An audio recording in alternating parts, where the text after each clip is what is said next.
नमस्कार, मी Tanuja Attawar. Welcome to my channel Tanuj kitchen cook with love. आज आपण बनवणार आहोत chicken kebab but in Arabic style. यासाठी लागणारं साहित्य 2 tablespoon crushed garlic, 1 medium size chopped onion finely chopped, 1 pound वाटी fresh parsley, 1 tablespoon pepper powder, salt to taste, chilli flakes आणि मीठ मसाला. हा मी घेतला इथे अरेबिक मीठ मसाला, पण तुम्ही आपला मीठ मसाला नाहीतर गरम मसाला पण घेऊ शकता. आणि 1 टेबलस्पून बटर. आणि हा आहे आपल्याला ही वाटी जी मी दाखवते, ही वाटी आपली साधी नेहमीची वाटी. ह्या 3 वाट्या चिकन मिन्स. हे आता मी 500 ग्रॅम वजनीप्रमाणे चिकन ब्रेस्ट होती, ती मी आता ग्राइंड करून घेतलेली आहे ह्याच्यासाठी. आता आपण हे सगळे इन्ग्रेडियंट्स सगळे मिक्स करूया. चिकन मिन्स पण गार्लिक हा जो आपण वाटीत घेतलेला 2 टेबलस्पून, 1 मीडियम साईजचा कांदा,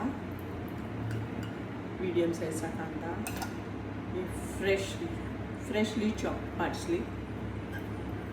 अरेबिक कबाबमध्ये हे खूप महत्त्वाचं इन्ग्रेडियंट.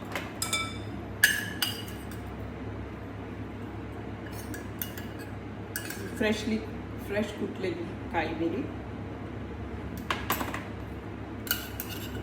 चिली फ्लेक्स,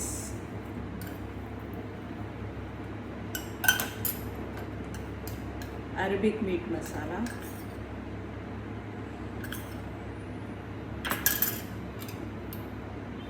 एक टीस्पून बटर आणि सॉल्ट टू टेस्ट. आता हे सगळं आपण आता मिक्स करून घेऊया.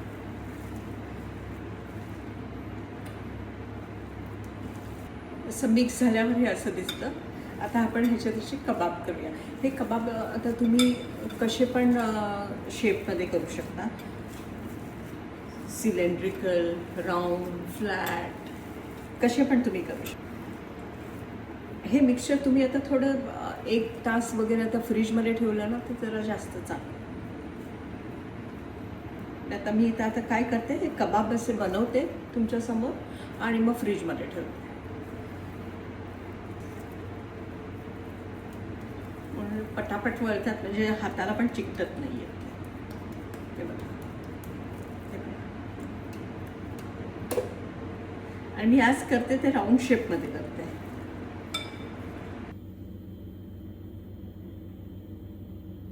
आता आपण हे चिकन कबाब आता फ्राय करायला घेणार आहोत. तेल आता इथे तापलेलं आहे, पण हे आता चिकन कबाब फ्राय करून घेऊया. इथे मी 6 कबाब फक्त फ्राय करून घेणार.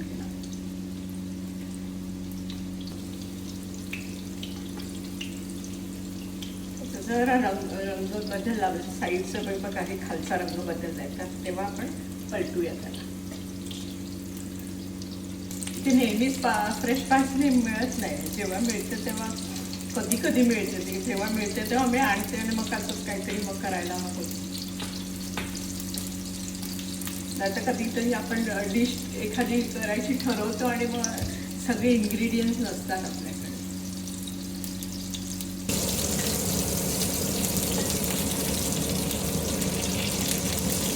आपण हे मिक्स करताना आपण त्याच्यात बटर घातलेलं, त्यामुळे आतमध्ये पण जरा ते ज्युसी राहतात आणि त्याचे टेस्ट पण चांगलं.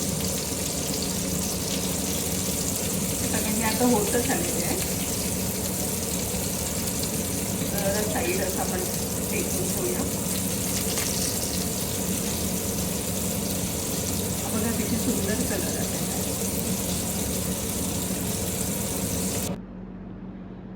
आपली ही कबाबची डिश रेडी आहे. तुम्हाला आवडली असल्यास प्लीज सबस्क्राईब, लाईक आणि शेअर. Thank you so much.